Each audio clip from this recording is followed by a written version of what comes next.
Hi everyone, James here from Panache Cruises. Hope I find everyone well. Well, today I was having a meeting with this fella, Chris from Uniworld, who's the MD of Uniworld in the UK. Morning, Chris. Morning, James. Good to see you again. How are you doing? Yeah, good, very good. Good.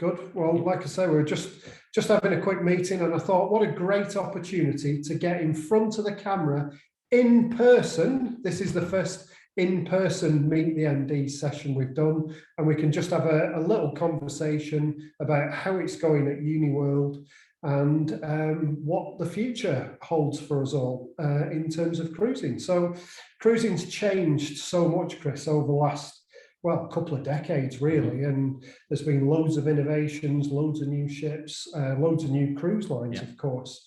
You know, what's Uniworld done to stay ahead of the crowd and stay, at the top of their game? Well, I think it's been an interesting 20 years in the river cruise industry. There's been huge change. I think, if you look 20 years ago, the ships were all of one size or all of one design. There was only a couple of cruise lines there, and similar to ocean cruises over that last period, there's been a development of river cruise lines that have come into the market. Some at the lower end of the market, some at the higher end of the market, and each one is unique and each one is different. And I think from a Uniworld perspective, we have a completely unique approach to river cruise. Our heritage, we're actually part of the Travel Corporation, which is 40 businesses globally. It's a family-owned fourth-generation business. So this is about investing in the product today and making sure we have the best product always. It's not about short-termism. Our approach is, off the back of that business, is Red Carnation Hotels. We own 20 hotels around the world, from the likes of Milestones to the 12 Apostles to Ashford Castle. These are true luxury five-star hotels. The owners behind it, the Townsons, were hoteliers. So our ethos is all about the best service and the best food, and also by having ships designed for the rivers they sail on. So our approach is to not have the biggest fleet of river cruise ships. Our aim very solely is to have the best ship on every river we sail to and the best experiences on those rivers. So a very unique approach, and the ships are designed for the rivers they sail on. So for example, if you're sailing on the Seine, you're on Super Ship Show de Vive, and it feels like you're in the best Parisian boutique hotel. Everything is designed in that style. If you're crossing the Mekong on the Supership Mekong, it feels like you're stopping in Raffles. So literally, it's all designed about that local focused. Yeah, and I've witnessed that personally. I think it's one of those once-in-a-lifetime experiences when I was on the launch of one of your new ships, Joy de Vie, a few years ago, and I was very privileged to have my picture taken and was on the front of Travel Weekly with my arm around Joan Collins. So that was certainly an experience that I'll savour forever. Thank you to you. I don't know if Joan did or not, I'm not sure. But I'm sure she did. Yeah, I'm sure she did. So anyway, we're getting some really good feedback at the moment from customers who have taken not just UK-based cruises, but been cruising internationally. They're really having a fantastic time. They're reporting that things are very safe. The quote that I've had from a number of customers is they feel like it's the safest place in the world to be on a cruise ship. But specifically, what's been Uniworld's approach to restarting whilst we're still in the middle of the pandemic? Well, again, there's been various phases. I mean, going back to last April, really, when the pandemic started, we brought in top consultants from Germany to review all our procedures and processes, from air ventilation through to processes on board. So when we started operating this May, we were in a great position to implement all those processes, and the team were fully trained accordingly.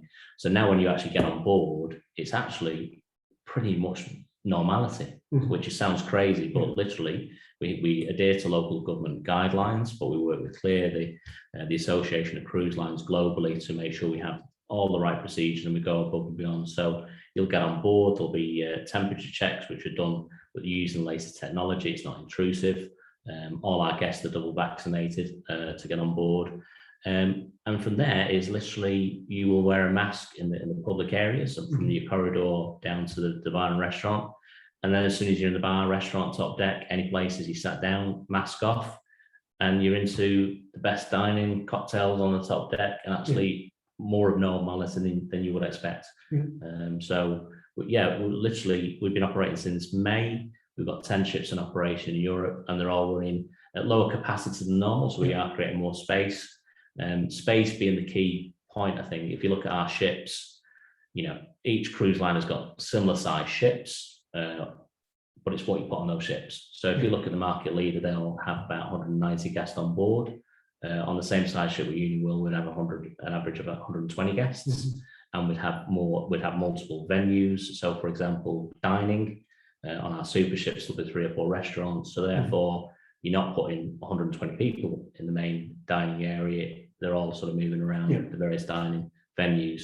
So that sort of space that we already had has been a real benefit, obviously, as we come back to cruising. And we're operating probably this year, probably sort of, 70% levels in terms of the departures for 21. So all really comfortable for guests that are on board. And what are the choices when you arrive in a town or a city and dock? What are the choices for customers there in terms of excursions and being able to wander about? But very flexible. So if people want to go and do their own thing, then again, they're adhering to local guidelines to double back. So we're not saying you have to go on the excursions included, but that's a big part of Uniworld is the choice and inclusions that we have. So we have small group tours, we have multiple choices, so people are not doing the same tour, and again, if you look at river cruise lines, there'll be a lot of river cruise lines where you'll have an old traditional, somebody waving a flag with 50 people walking through Vienna. That is not what we're about. It's about small groups doing what they want to do, and it's including the price. Or having private events. We have a lot of private events through our cruises. So somewhere like in Venice, we'd go to St. Mark's Basilica. So we actually go there of an evening, exclusive to Uniworld guests, just our ship, which might be, again, 80, 90, 100 guests. And for those people who've been to Venice, normally you would see massive queues in the St. Mark's. It is like sheep going into St. Mark's all day. The volume of people is crazy. And then we rock up at night time and literally we have the whole place to ourselves for an hour and a half, very immersive with local guides, very, very special in real terms. We do that across in India. We'll be at the Taj Mahal at 6 o'clock in the morning before anybody gets there. So we do VIP, we do red carpet experiences. Okay, great. No, it's like I say, I'm a big fan of Uniworld, not just because of the super all-inclusive, ultra all-inclusive, however you want to describe it, but just the quality of the product that you get and the standard of the service, the personal service. It really is a fantastic product, and we'll come on to some super exciting offers as well in a second.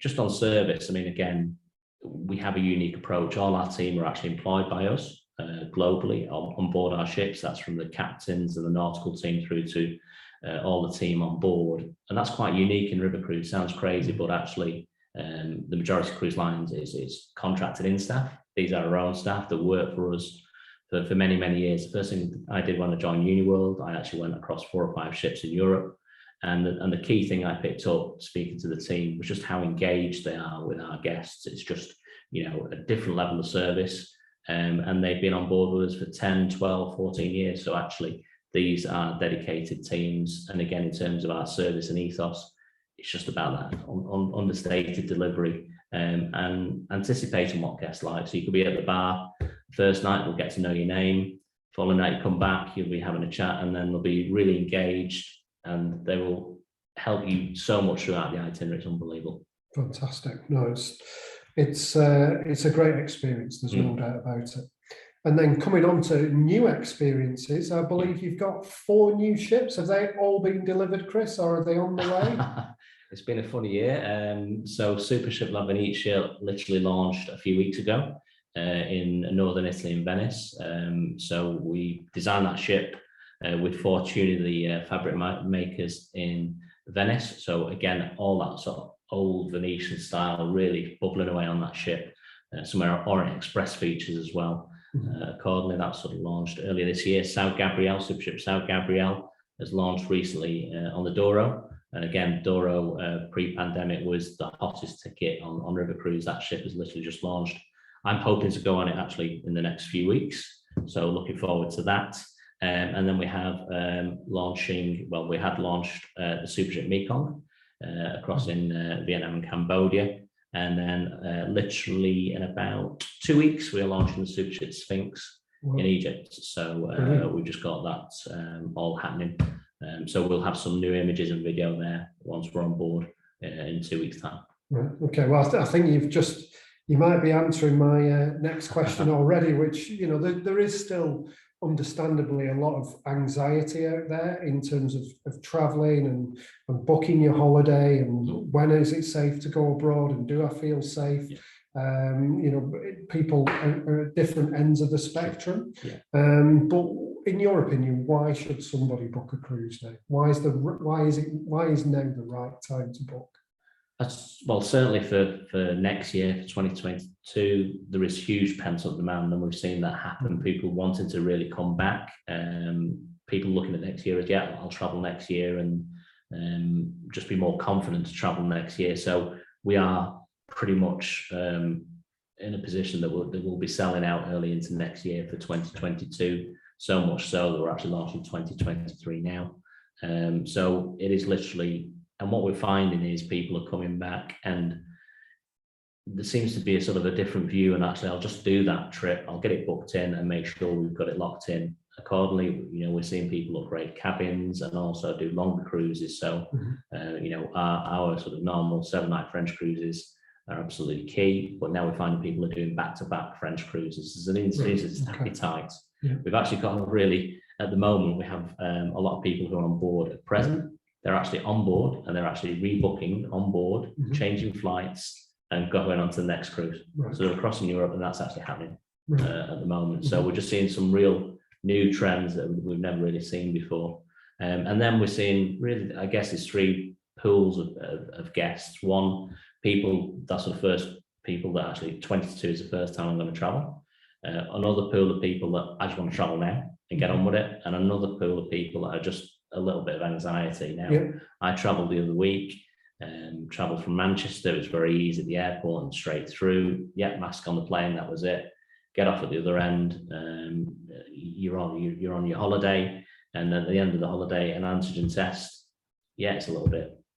We don't like it, but it's, you know, for literally 30 seconds. And I've just had 7 nights of amazing experiences. Now we do that on board. We can arrange that on board. It costs sort of circa between sort of 25 to 50 euros, depending on which ship, but it's just arranged for you. So you don't have to go looking for these clinics. It's just done for you. We bring them on board.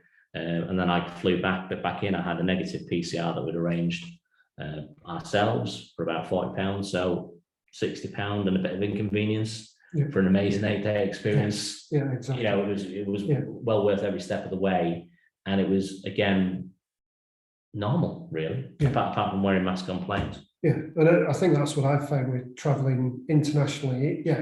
You do have a little bit of anxiety in terms of understanding what the new process is. But I think as soon as you've got your head around that, then it's quite straightforward. It might be slightly inconvenient, but it is quite straightforward. And of course, that's what we're here for at Panache Cruises. We'll gladly talk anybody through the process, whether you've booked a cruise with us or anybody else. We'll happily talk you through the process that you need to go through to make sure, you know, it's as seamless as possible. I don't think the government helps. I think it gets very, you know, red light, green light, amber, all these sort of tests and all the rest of it. And they made it more complicated in terms of the communication. Actually, when you do it personally, and I've done it a couple of times recently, there was not a big issue with it. It's, you know, pretty easy. And in terms of why book now, I think as well, what fantastic value some cruises that you guys have got on sale now. The rest of this season, 2021, you've got to save up to 50%, and these are genuine savings. You know, usually if you're booking Uniworld, you're talking of, you know, £2,500 for 7 nights and upwards. Whereas, you know, currently leading in at 1499, I think, Chris. That's right. Absolutely, normally these cruises are full. So actually at the moment we've got a situation that we've literally just got last minute spaces available across through to the end of October this year, 2021, and these go across Portugal, Italy, the 3 French rivers, which is the Seine, Bordeaux, and the Rhone, and also some Danube. So literally this is, you know, very unusual, not normally a situation we're in, but because we've got last minute spaces, that's what we're going to do. And we're also going to roll out some Christmas market cruises very soon as well, with 50% off. And then into next year, we're back to some, normal pricing. Yeah, which, like I say, get it now. They're not going to last forever. They are genuine savings, and perhaps a lot of this is due to the Americans not travelling in numbers, and us Brits are helping fill your ships. Pretty much. Yeah. And also, Okay, fantastic. Well, Chris, I know I've put you on the spot here, mate, today, but I really appreciate you giving up your time. I'm sure our viewers will have enjoyed this quick interview as well. But thanks, and great to see you. No, and thank you, James. I think the relationship we have with Panache is excellent. The team here are actually the absolute experts. So working with such a professional outfit is fantastic. So thank you. Thank you. All right. Thanks. Cheers. Bye-bye.